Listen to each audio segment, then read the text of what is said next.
Se nós não amarmos uns aos outros, nós não somos nada nesse local. Então, se você tem a Bíblia, no caso aí, por favor, abra em 1 Coríntios, capítulo 13, e o versículo 1, um texto muito usado por alguns, que vai falar sobre o que é de fato o amor, e juntos nós vamos hoje tirar as dúvidas, caso haja, acerca desse texto, mas também entender uma direção profunda do Senhor, do que nós precisamos viver como o NVT.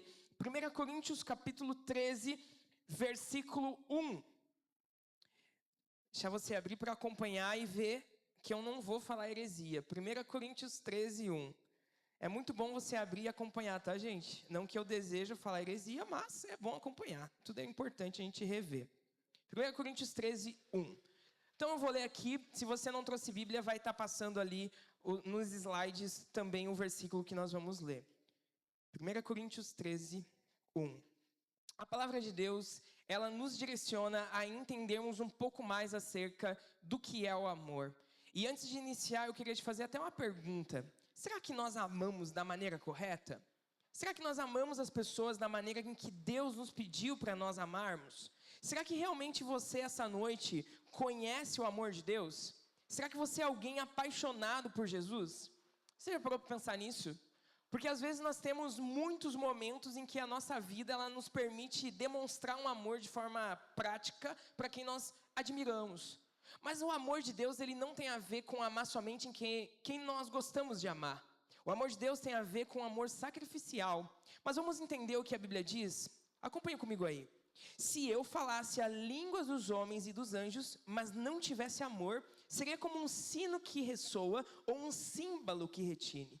Se eu tivesse o dom de profecias, se entendesse todos os mistérios de Deus e tivesse todo o conhecimento, e se tivesse uma fé que me permitisse mover montanhas, mas não tivesse amor, eu nada seria.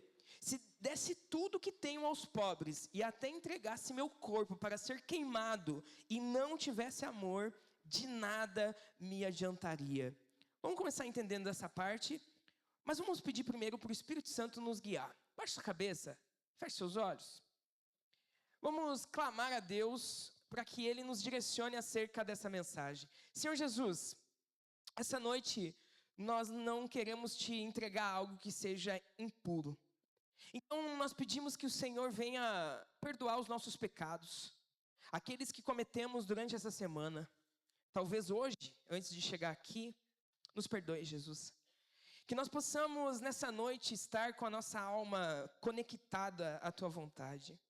Então, Espírito Santo de Deus, a nossa oração é que através da Tua graça, o Senhor nos direcione. Através da Tua palavra, que o Senhor nos corrija. Através da Tua palavra, Jesus, de dentro para fora, gere em nós um coração puro. A nossa oração, Pai, é que o Senhor nos transforme essa noite. Nós oramos em nome de Jesus. Amém. O texto, ele está ressaltando nesses primeiros versículos que sem amor, tudo perde o seu valor. Sem amor, aqueles dons que nós temos não faz sentido. Sem amor, as profecias, elas vão desaparecer, elas vão se cumprir. Sem amor, o dom do canto ou o dom que você possa ter, não faz sentido. Porque Deus nos chamou para amarmos a Ele, acima de tudo, mas amarmos o próximo como a si mesmo. Quando nós olhamos para esse texto, Deus aqui não está ressaltando em primeira instância a profecia, os dons que você tem, colocando como se fosse num altar e dizer, você é muito bom. Você fala em línguas, você é cheio do Espírito. Deus não está nos trazendo em primeiro momento a entender esse tipo de valor. Mas na verdade Jesus ele está nos direcionando a entender o que de fato importa dentro do reino de Deus. O capítulo 12 de 1 Coríntios ele está falando sobre o corpo. Inclusive foi a pregação da semana passada. Sobre cada um fazer a sua função bem feita. O capítulo 13, que é agora, ele está dizendo que por mais que você faça suas funções, mas sem amor, de nada vale. Então olha que interessante a conexão entre um capítulo e outro. Deus está falando que sim, Ele te dá dons, sim, Ele te dá várias coisas para você fazer, mas ao mesmo tempo, se o nosso coração, ele não estiver no lugar certo, Não adianta de nada nós termos habilidades. Não adianta de nada nós sermos pessoas eloquentes, pessoas influencers. Não adianta de nada. O amor, ele está acima disso. O amor de Deus está acima disso. Não precisamos, por exemplo, nos destacar em ministérios para demonstrar que nós somos mais amados por Deus, por exemplo. Porque muitas pessoas acham que, por não ter alguns dons, de que Deus não as ama. E isso é mentira. Não significa que Deus liberou dons para as pessoas de maneira muito clara e visível, que Deus ama mais tal pessoa do que você, por exemplo. Isso não existe. Os dons, eles são benéficos para a construção e edificação da igreja. Sim, eles são. Mas não há um dom melhor que o outro. Deus ama você. E Deus deseja que, inclusive, através desse amor que Ele trouxe sobre você, que você venha fazer igual, amar o próximo.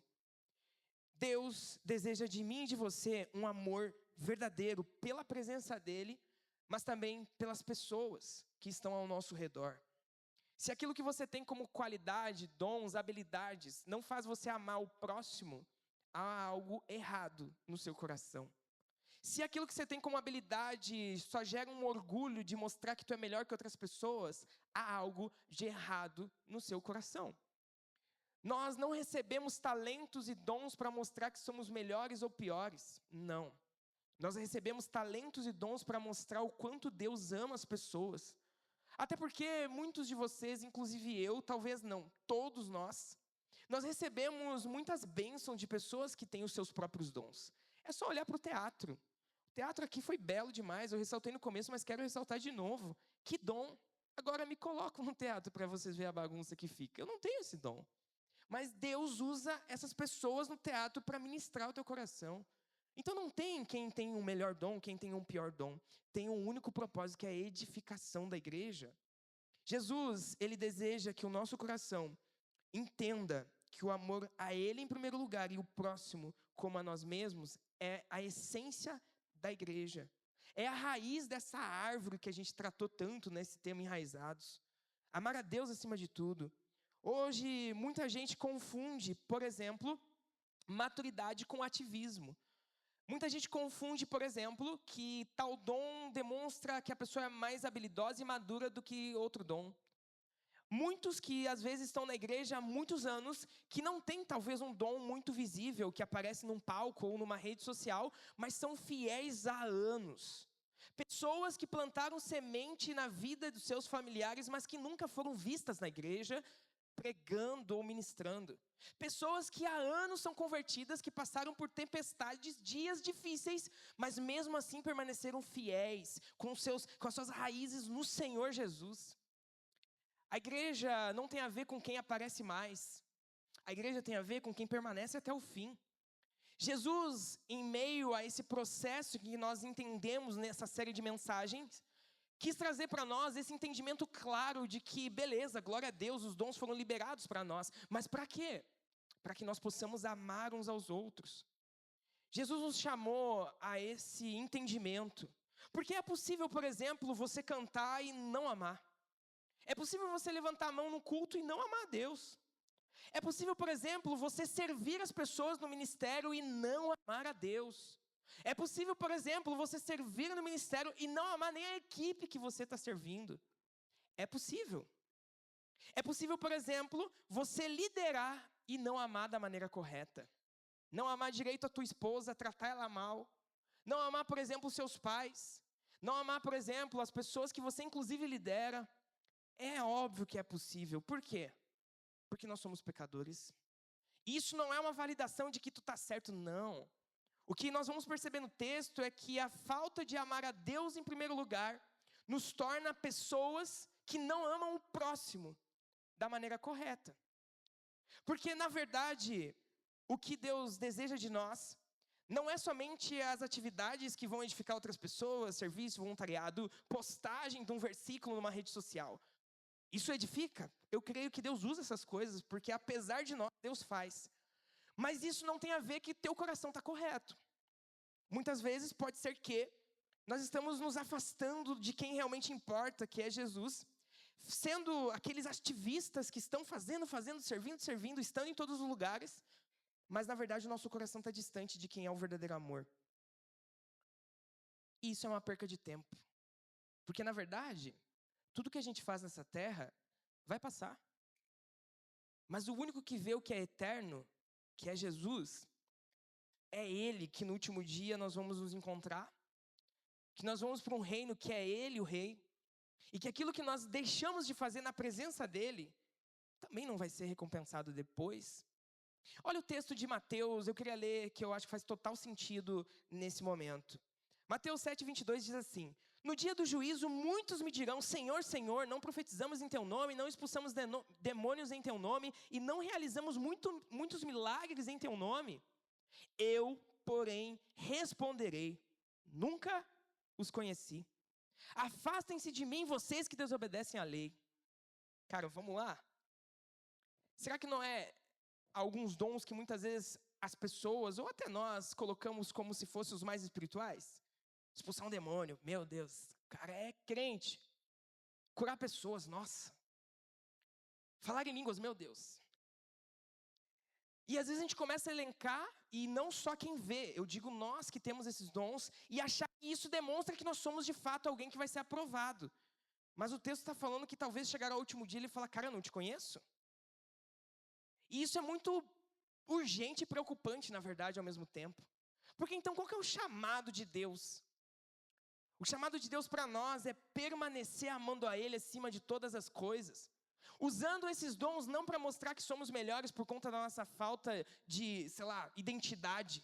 Mas usando esses dons para poder apontar para o Criador e amar as pessoas. Quantas pessoas, talvez, nós já curamos orando e que não precisou ser postado para mostrar que nós somos filhos de Deus? Ou talvez, quantas pessoas nós vamos curar e queremos gravar para mostrar que nós curamos em nome de Jesus? Isso é algo muito sutil no nosso coração. E aqui é óbvio que Deus não está nos chamando para não usar os nossos dons, mas para purificar a intenção daquilo que fazemos com aquilo que Ele nos deu. Porque a verdadeira espiritualidade, ela não começa pelos dons. Sabe por onde ela começa? Pelo amor, pelo caráter de Jesus, pelo caráter de Deus. Essa é a verdadeira espiritualidade. Ela começa no caráter de Deus. Deus é amor, então é nele que a gente começa a ser espiritual. É estar perto dele que nós começamos a ser espiritual. Porque muitas vezes nós começamos, inclusive, nos desanimar, achando que eu orei para Deus me dar dons de línguas e Deus não me deu o dom de línguas, então quer dizer que eu não sou tão profundo espiritualmente. Por quê? Não tem nada a ver uma coisa com a outra. Se você acha que para ser mais espiritual é falar em línguas, você está errado. O verdadeiro discípulo de Jesus, ele é aprovado através do seu caráter, da sua vida cotidiana. Ah, mas tu quer dom de línguas? Pode orar.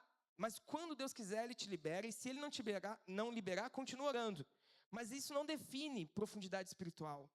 A profundidade espiritual tem a ver com caráter, com disciplina. Lembra do texto de Mateus? Ele fala que podem ter curado tudo que curaram, mas desobedeceram a minha lei, não tiveram uma conduta de acordo com essa palavra. Tem a ver com a vida, com o dia a dia. É isso que Deus está nos direcionando.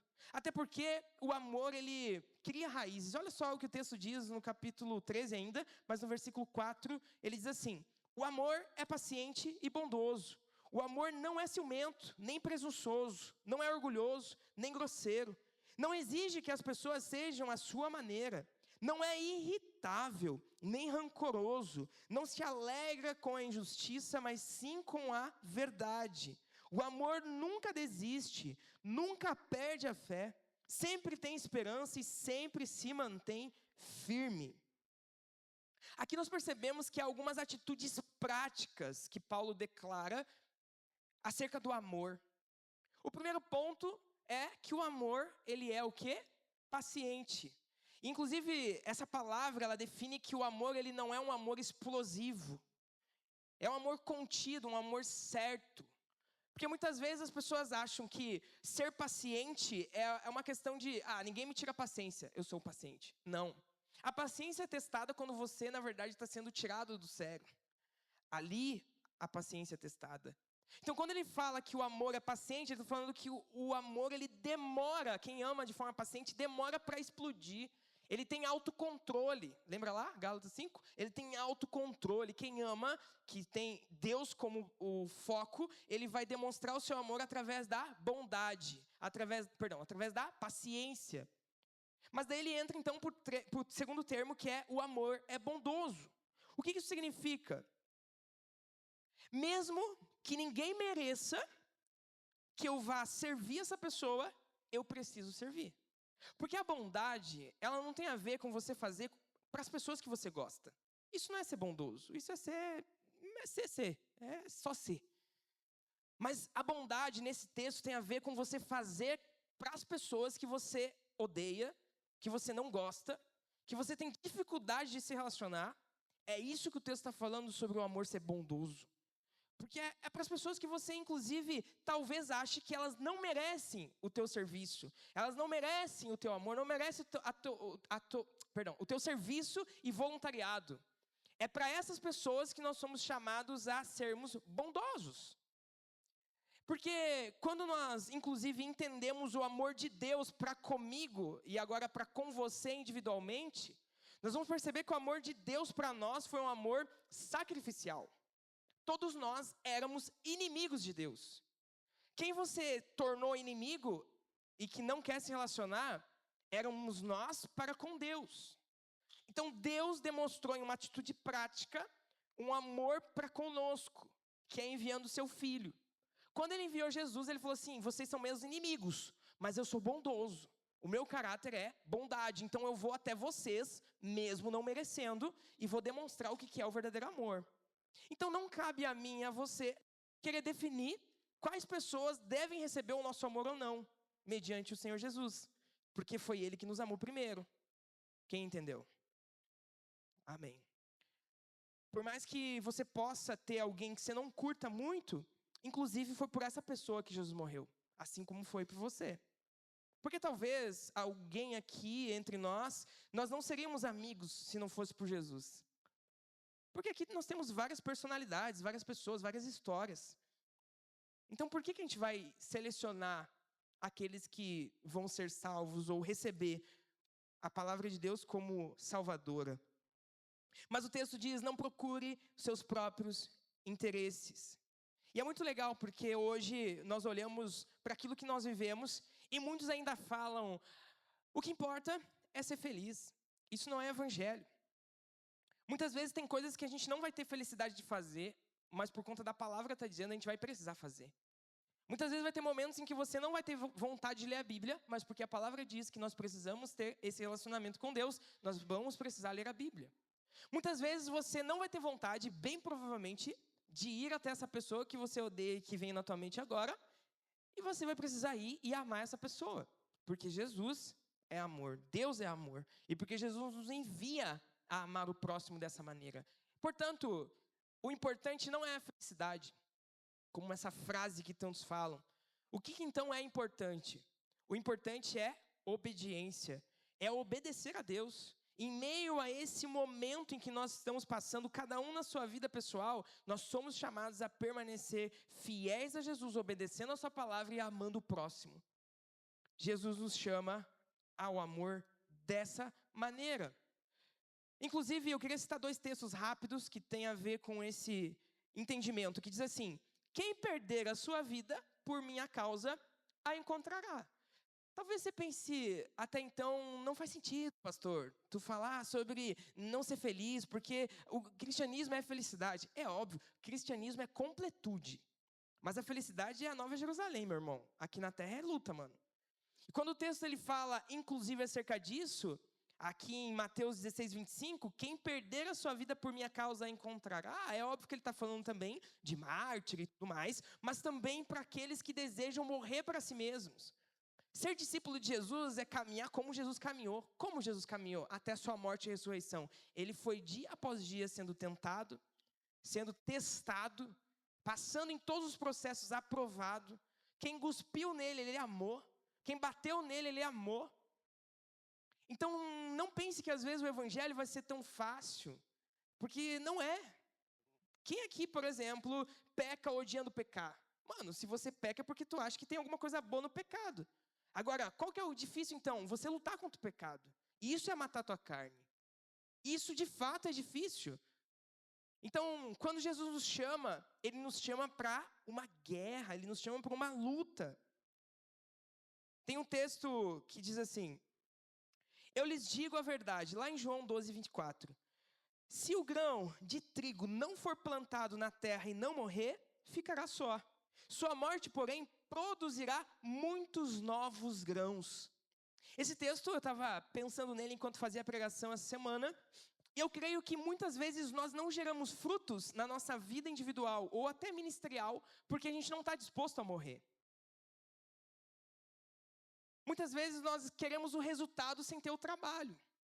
Queremos ser homem de Deus, mas nem jejua e nem lê a Bíblia. Não tem como ser homem de Deus se você não fazer isso, buscar a Deus. Queremos ser um exemplo na liderança, mas se estamos reclamando com tudo. Queremos ser pessoas que vão ser encontradas no último dia fiéis a Jesus, mas na verdade hoje a gente nem lê a Bíblia. Como é que a gente vai se tornar alguém fiel se nós não conhecemos aquele que é o único que pode nos manter até o fim?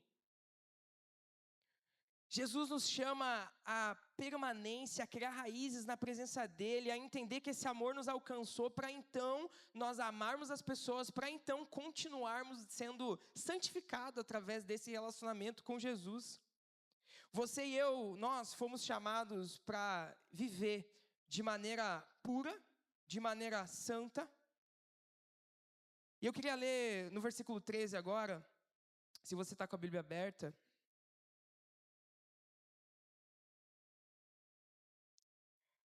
O versículo 13 diz assim: 3 coisas, na verdade, permanecerão: a fé, a esperança e o amor. E a maior delas é o amor. Esse texto, alguns casamentos que eu fiz, é um bom texto que a galera usa para falar sobre casamento. Com todo respeito, se você casou usando esse texto, mas esse texto não fala sobre casamento. Ele fala sobre amor. Então, às vezes a gente está lendo sobre esse texto como alguém não casado, talvez alguns de vocês, e acham, esse texto ele está falando sobre casamento. Não está. Ele está falando sobre amor. O amor que sim, vai completar um casamento, vai contemplar o casamento, mas o amor que também, ele contempla uma amizade, um companheirismo, uma unidade da igreja. Então aqui ele está falando sobre amor. E aí entra essa pergunta: será que nós estamos amando as pessoas como deveríamos amar? Será que nós estamos nos dedicando em primeiro lugar a Deus como sendo Ele a nossa referência de amor? Quem santifica o nosso coração é Jesus, é Deus, é a sua palavra. Então não tem como encontrar em outro lugar a não ser em Deus a purificação e o entendimento do que é o verdadeiro amor. E aqui eu queria trazer um parênteses, que talvez tu pense que o teu casamento, por exemplo, ele não vai ser abençoado porque a tua família não é cristã. Você talvez é o primeiro convertido da tua casa. E aí tu pensa, eu não tenho referência de como ser alguém saudável, como ser um esposo, uma mulher saudável dentro do casamento. Talvez esse pensamento te torne até alguém que tem medo desse momento quando acontecer. Mas deixa eu te dizer, se você, inclusive, continuar fiel a Deus, amando a Deus acima de tudo, você vai ser um homem e uma mulher de Deus dentro do seu casamento. Porque não são seus pais que ensinam o verdadeiro amor, é Deus. Se Deus usou seus pais e eles sendo cristãos, viveram e resplandeceram essa glória na tua família, mostrando como é amar verdadeiramente segundo a Bíblia, ok, imitem eles. Mas o verdadeiro amor é só encontrado em Deus. O resto a gente vai desenvolvendo porque Ele nos dá sabedoria.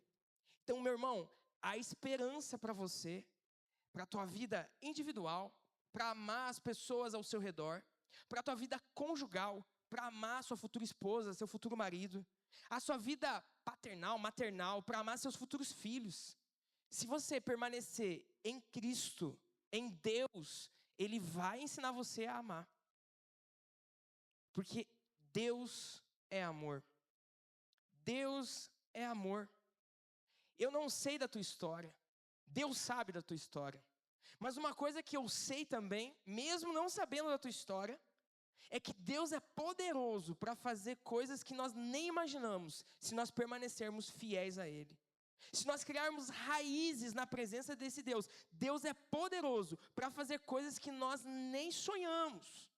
Abençoar todas as áreas que nós nem imaginamos como. Porque Ele é o portador de tudo, de todo o poder. Então deixa eu trazer mais um ponto e relembrar aquilo que eu falei agora. Não importa qual a sua história, Deus pode fazer todas as coisas.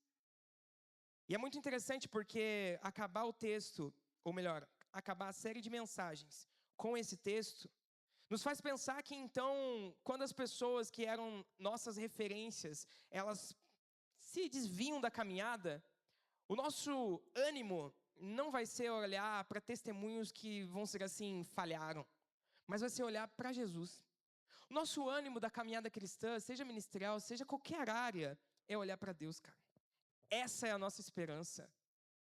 Talvez você já se frustrou em relacionamentos, se frustrou dentro da igreja, se frustrou com os seus pais, se frustrou na vida profissional. E você acha que Deus não te ama? Mentira. Deus te ama. Deus é amor, Ele quer demonstrar através da sua vida individual, que tem uma história que só Ele quer escrever. A esperança, quando nós encontramos em Cristo, todo o suporte para toda a nossa vida. Até porque o amor, ele faz parte da natureza de Deus. O amor faz parte de quem Deus é. Não é uma pequena qualidade, não. Deus é amor. Deus ama você. E muitas vezes as pessoas que são chatas com outras pessoas são pessoas infelizes dentro dos seus corações. Pessoas amarguradas. Pessoas que acham que Deus não ama mais, que foram frustradas e pegaram essa dor e potencializaram ela. Jesus quer tirar isso de você. A vida mais leve que você vai viver é quando você estiver frente a frente com o Criador, e não só em um momento, todos os dias da tua vida. Os meus maiores pesos, quando eu passo por eles são tirados na minha vida devocional, cara. É lá quando eu me ajoelho, quando eu oro no meu quarto, quando eu estou lendo a Bíblia, eu estou falando sério. É ali que é tirado todo o peso, toda a frustração, todos os dilemas desse mundo. É na presença daquele que é o próprio amor. Deus, Ele deseja renovar o nosso coração. Até porque, quando nós temos uma árvore, no exemplo que nós temos do tema, que tem as suas raízes profundas, passa a tempestade que for, mas ela não é derrubada. Passa a tempestade que for, você não será abalado se você estiver com as suas raízes firmadas nesse amor. Quando você passar por dilemas, você não abandonará o ministério. Você não vai deixar de lado o seu GD. Você não vai largar a liderança, você não vai sair da igreja, você não vai deixar de orar, você não vai deixar de se relacionar com as pessoas da igreja. Quando você está firmado em Jesus, mesmo passando por dias difíceis, você permanecerá, sabe por quê? Porque o que nos fundamenta como discípulo não é a situação, é uma pessoa, é Jesus, e Ele é perfeito, e Ele é inabalável. Quem ama Jesus permanece quando ninguém vê, quando ninguém aplaude. Quem ama Jesus permanece quando não recebe nenhum tipo de elogio. Quando é corrigido, a pessoa não desiste. Quando é exortado, ela se sente até mal, é óbvio, mas se sente, eu preciso melhorar então. Quando a pessoa está firmada em Jesus, ela passa pela dor, dando glória a Deus. Porque nós fomos chamados para viver com o nosso olhar no alto. E não aqui embaixo. João capítulo 15, versículo 9 diz assim: Eu os amei como o Pai me amou, permaneçam no meu amor. Quando vocês obedecem aos meus mandamentos, permanecem no meu amor. Assim como eu obedeço aos mandamentos do meu Pai e permaneço no amor dele. A permanência nasce no amor de Deus, cara. Se você está pensando em desistir, deixa eu te falar, não importa o que aconteceu, o que tu deixou de fazer, o que tu fez, Deus ama você. E quando esse amor é revelado para você, você volta a ter esperança, sabe por quê? Porque nós precisamos desse amor. Nós precisamos desse amor de Deus. E eu creio que essa noite Deus quer trazer sobre o seu coração esse entendimento tão claro que você precisa permanecer. E não só permanecer vivendo como se fosse, estou levando a vida. Não, mas permanecer apaixonado por Jesus. Permanecer fiel nas suas devoções, leitura da Bíblia, jejum, oração. Permanecer perdoando as pessoas. Permanecer manifestando esse amor de maneiras diversas. Porque não importa, seja o talento, o conhecimento, seja as emoções que nós temos, isso não nos sustenta. O que nos sustenta é o amor de Deus. Quem é sustentado por esse amor não vive apenas momentos de entusiasmos. Permanece quando a empolgação passa, quando surgem as dificuldades e quando não tem reconhecimento, porque o amor é a força de Deus que nos mantém fiéis até o último dia. Não pense que o amor bíblico ele é um amor direcionado para somente uma área conjugal. Ele é um amor para todos, para a vida toda. Todas as áreas da tua vida.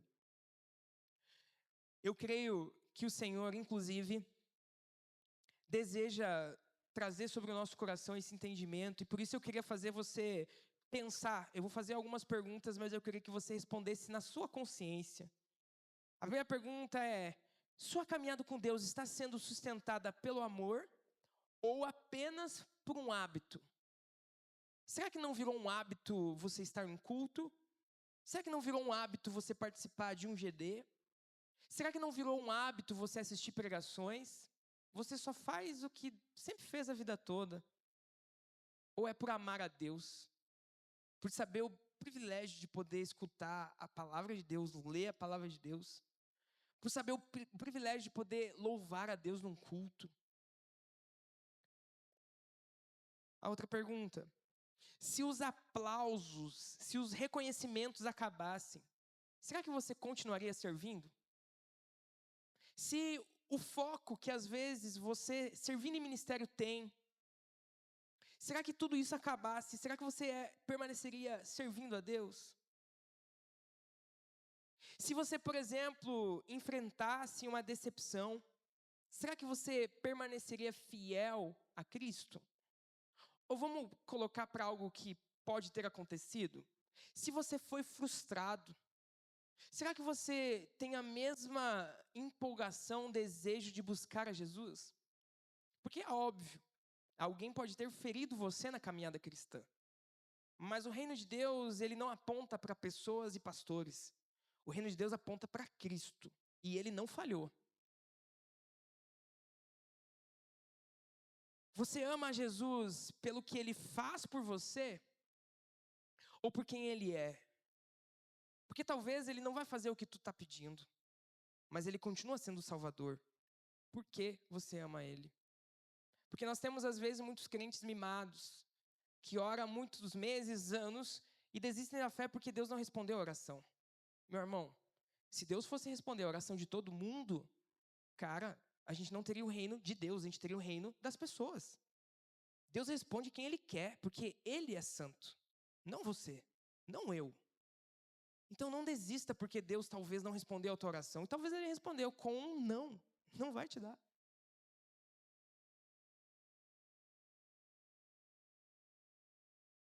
Jesus, ele deixa claro em João 15, que ele é a videira verdadeira. Sim, eu sou a videira verdadeira. Vocês são os ramos. Quem permanece em mim e eu nele produz muito fruto. Pois sem mim vocês não podem fazer coisa alguma. Quem não permanece em mim é jogado fora, como um ramo imprestável e seca. Esses ramos são ajuntados no monte para serem queimados. Não permanecer em Jesus é nós nos tornarmos inúteis no reino de Deus. O reino de Deus não é comida e nem bebida. O reino de Deus não é visual. O reino de Deus é espiritual. As coisas até acontecem no visual, até porque nós somos humanos, mas o reino de Deus é espiritual. Porque às vezes você tanto tem pedido algo por querer algo de maneira muito carnal, e Deus não está te dando porque Ele sabe do teu espiritual.